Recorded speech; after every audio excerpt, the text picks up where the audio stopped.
Have you ever wondered if there's something more? Another purpose, perhaps? Something more than just going to school every day or going to work? Have you ever looked at someone who's doing truly amazing work and wonder what makes them different? What makes them tick? What makes them go? That no matter what circumstances, they're always joyful and that there's peace about them. Have you ever just sat back and wondered that? We've been talking about story, about who God is and what has he been doing in our lives. And what does this mean to live in God's story? And how he is writing and crafting this beautiful portrait of eternity. In this series, we're discussing our role in that, our purpose, and how God has called us to be actors in his play of all eternity, in his story. And in just like any story, you have these characters, but the characters don't move on their own. The storyteller writes their story. He crafts every move. And that's nothing new. But think of it as God is your storyteller. He is working on your story. He's working on the story of all humanity, but specifically where you fit in.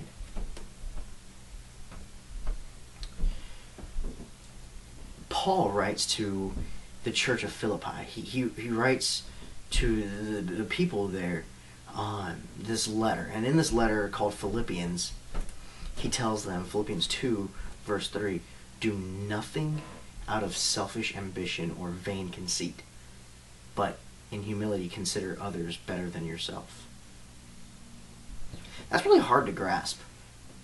Try to go an entire day without being selfish. And the sad thing for me is this. It's sad to admit, I know that one of the most exciting things right now for me, is that I'm going to buy a kayak.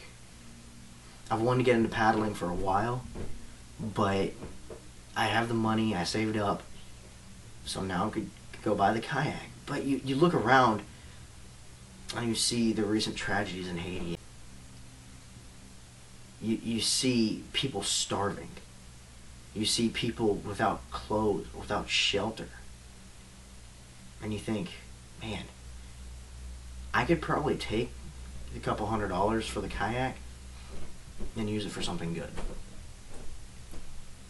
But this spills over to more than just our possessions. It spills over to our attitudes.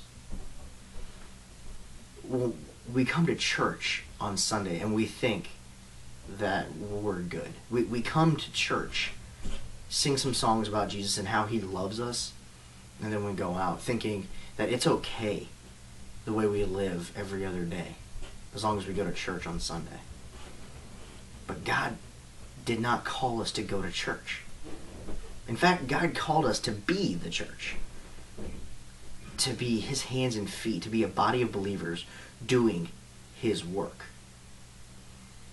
to be actors in his story. Jesus poured his life out for us. He showed us how to love, and we are called to be imitators of God.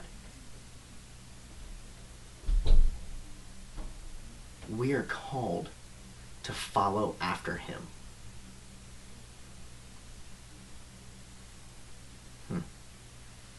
That's tough, because we tend to be very selfish people. But yet God calls us to be actors in his story. Jesus was a revolutionary because how he lived and how he acted.